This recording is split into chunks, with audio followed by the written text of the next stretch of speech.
Ladies and gentlemen, welcome to Opinion Machine, the show where we talk about all things gaming. My name is Killjoy, and today we're going to be talking about the Nintendo Switch 2 launch lineup, and maybe possibly look at some of the games coming down the line. But we're getting closer and closer to the release of the Switch. We're almost like sort of less than 2 weeks now at this point, and I thought we'd just go over like the day one games that are meant to be there on Switch 2. Now, this isn't going to include all the backwards compatibility stuff. This isn't going to include the Nintendo Switch 2 editions, because ultimately those games are games that are just there with enhancements. They are still, yes, they do include significant enhancements in some aspects, but they're not really. Let's talk about what's going to actually attract people, what's new to this system. So the first big game that is coming, that is their day one, is the game that's packed in with the system, which is Mario Kart World.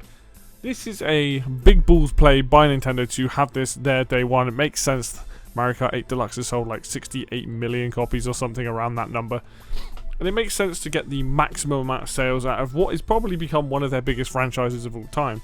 Mainly because pretty much everyone and their dog likes Mario Kart. So Mario Kart World being their day one is the big punch that Nintendo wants with this system. It's the big draw that they want for people to come in and play this.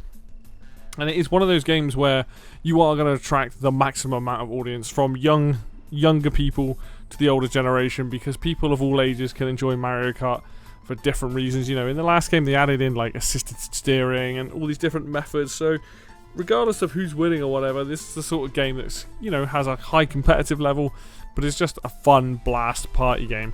And I think Nintendo knows that, and that's why they're coming out the gate swinging with that one.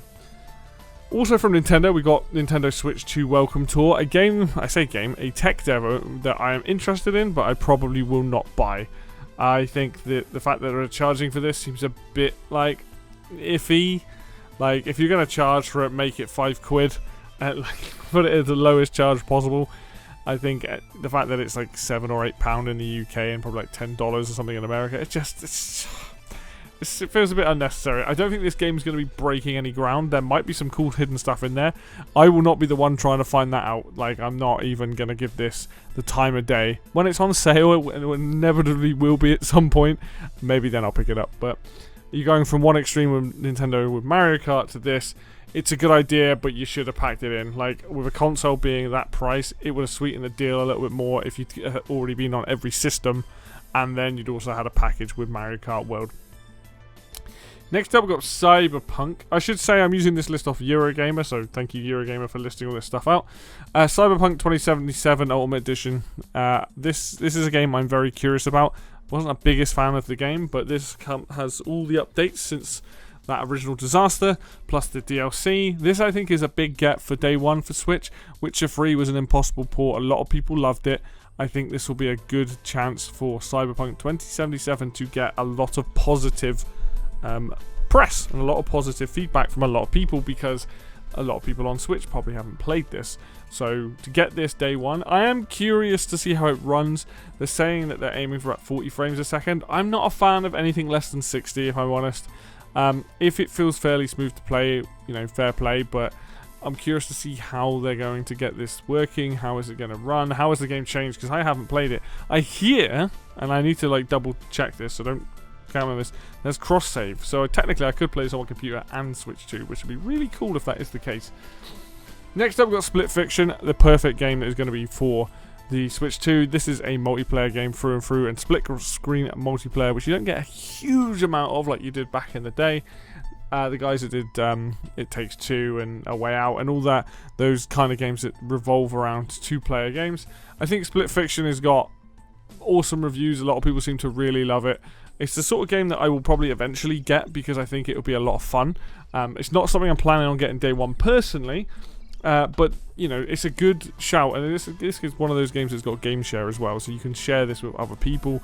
And apparently you only need to buy one copy, because you get a free copy code or something to play with a friend, which I think is awesome.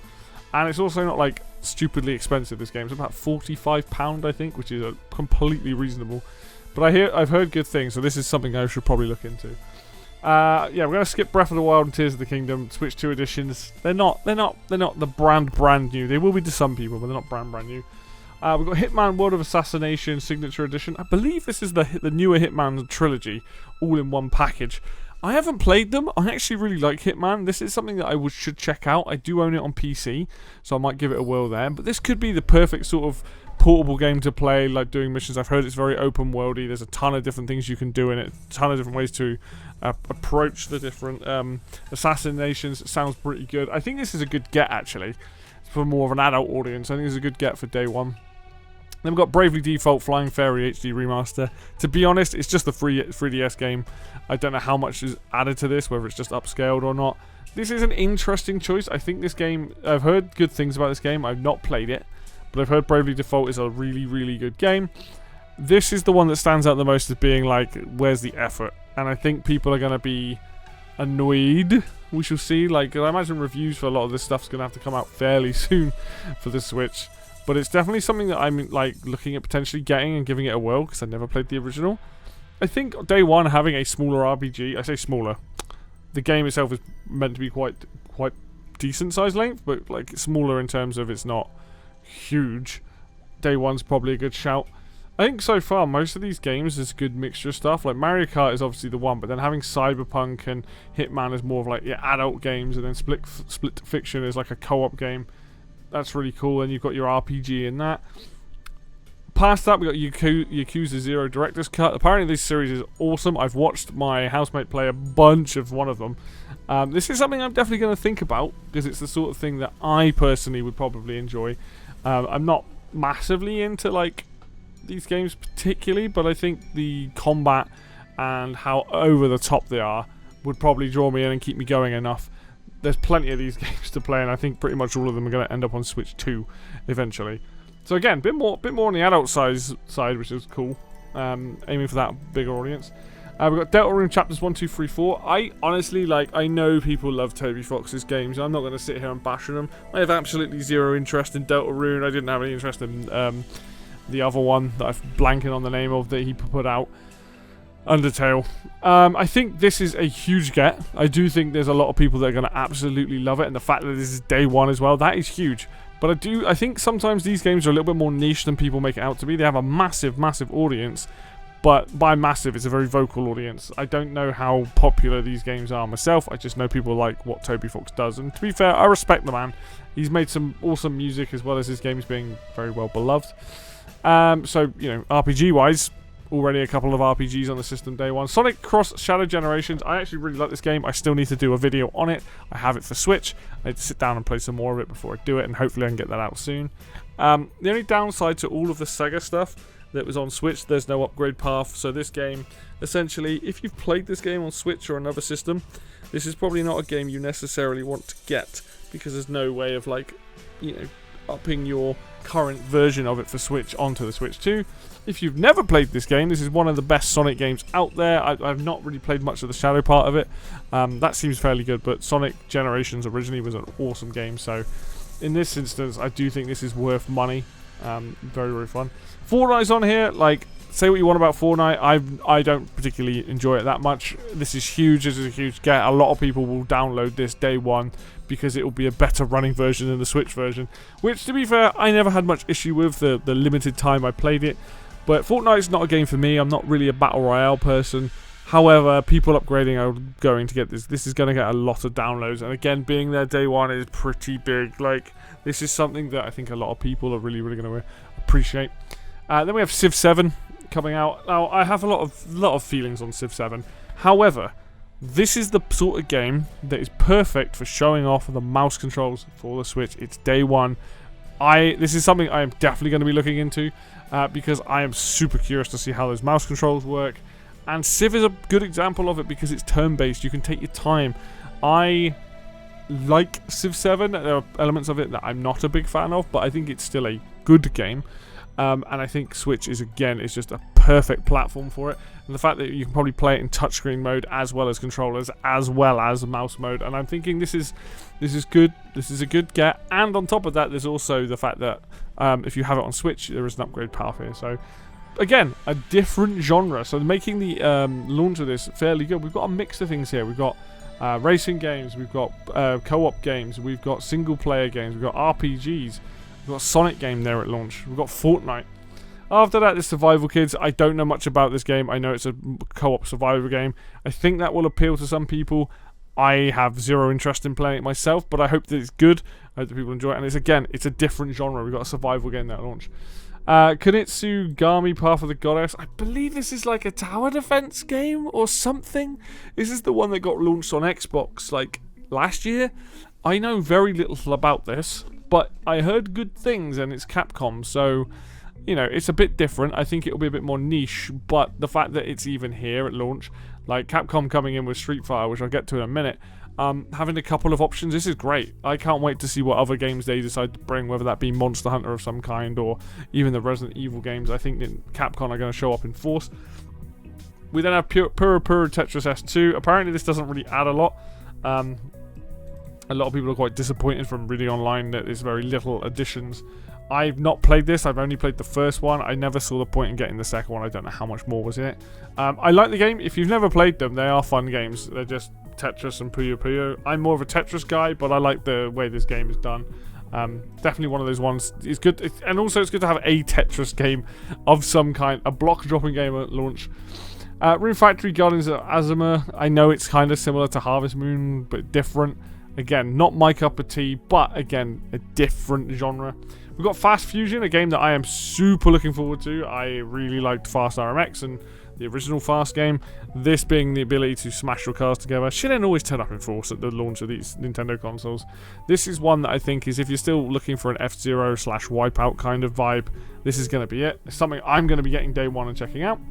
Nobuaga's Ambition. So this is a weird, like, I don't know if it's RTS or whether it's turn-based, but these games have been around like for years. I believe there's games on the SNES because they came to the Nintendo Switch Online with a couple of games, and this is obviously like a newer one.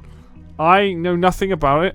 I don't know what they're like. It looked interesting. It might be the sort of thing that I would actually enjoy if it's like kind of either real time or even if it's turn-based. I know this uses mouse controls as well, so something that I may look into, not at launch, but again, this is the one thing I've noticed with this launch day, is that there is a big choice of genres, and I think that's the thing that's making me go, this is actually quite a good launch. Then we have Street Fighter, both the standard edition and the Years 1-2 edition. Street Fighter 6, sorry. Street Fighter 6 is an awesome, awesome game. I absolutely love it. I can't wait to have a version of this on my Switch 2 that I can play with Mark specifically and play a ton of with, and like really actually get my teeth sunk into. I do have it on PC. I think it's very good on PC. It was just having like on a console and being able to play local play is the thing that I think I'm going to enjoy the most. Then we've got Arcade Archives 2, which is the original Ridge Racer, which is kind of interesting. I'm glad there's like a classic game there. Bit bizarre. And then Hogwarts Legacy, like again, a game I've seen a lot more. I know the Switch version was very different to the other version, so hopefully this is more in line with that. I will say this lineup I don't think is maybe as strong as some other lineups, but what I will say is on day one, there is choices for adults, for kids. You've got your racing games, your first-person shooters, your co-op, your RPGs, your third-person games. You've got games like Fortnite, you've got games like Civ. There is a nice variety here. And that I don't think anybody's going to deny. Even if there's not, there are still going to be people out there that say, oh, there's nothing for me. There is something for a lot of people there, you know, and I think that's really important that there is a choice. There are games coming to Switch 2. I don't want to go through all of this because there's loads. But things like Donkey Kong Bonanza, like Nintendo's big game in July, like that's a huge platformer. So that's something that I personally am really excited for in July. We have Shadow Labyrinth also coming in July, which is that new Pac-Man Metroidvania style game. Looks really cool. A game that I'm interested in, but, you know, different type. We've got Dragon Drive coming in from Nintendo in the summer. We've got Tony Hawk's 3 and 4 in July as well. That is a big get. We've got the new Hyrule Warriors. We've got Daemon X Machina. We've got the Marvel Cosmic Invasion, the Professor Layton game, Kirby Air Riders, Elden Ring Tarnished Edition, Star Wars Outlaws, Borderlands 4, just to name a few games, you know, and plus a ton of other things that are also coming, like Final Fantasy 7 and things like that. There is a ton of stuff that is coming on within the first couple of months for Switch 2, and all the stuff that's going to get announced. We've got Summer Games Fest coming up. We've got Microsoft are going to turn up with a bunch of things, aren't they, very soon, and be like, boom, boom, boom. Age of Empires 2. I'm putting money on it that is coming to Switch 2 now that there's a mouse. They're just going to work all that stuff out. I expect to see a lot of stuff from them. I imagine that even Sea of Thieves might even make an appearance on there, like maybe even Indiana Jones. There's potential for a lot from Microsoft. For people that have not played a lot of these games coming to Switch 2, I genuinely think there's going to be a lot of excitement between these new big third-party games that are coming. We still need to know more about Nintendo themselves. Like, there's still a lot that needs to come over.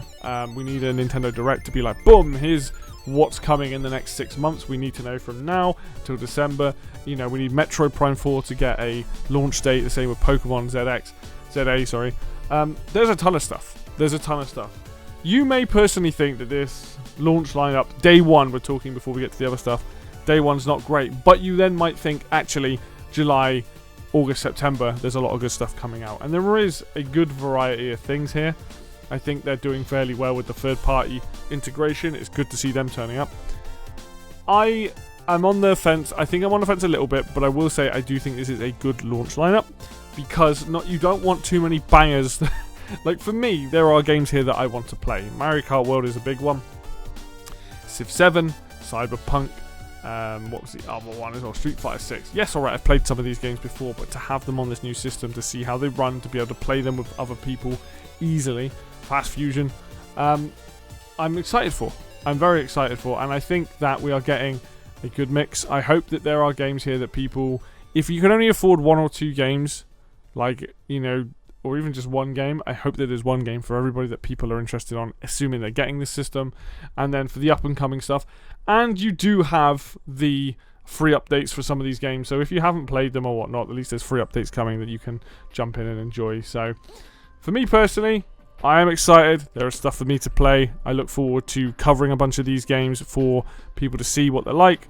You know, if you don't have a Switch 2, or you're not getting a Switch 2, and you are interested in seeing Mario Kart and Street Fighter and Cyberpunk and possibly some other stuff as well, there will be content on this channel in the coming times of me playing those games for people to see how those run, and how all the stuff you want to know about the Switch stuff. So you can look forward to that. But that is going to do it for me today then, guys. Thank you so much for watching. If you like the video, please hit the like button. It helps out obviously a ton, and you know, just goes to show what you guys want to see. If you also like it, hit subscribe, because that just means you're interested in that type of video. But yeah, there's plenty coming. But until then, I will see you guys next video.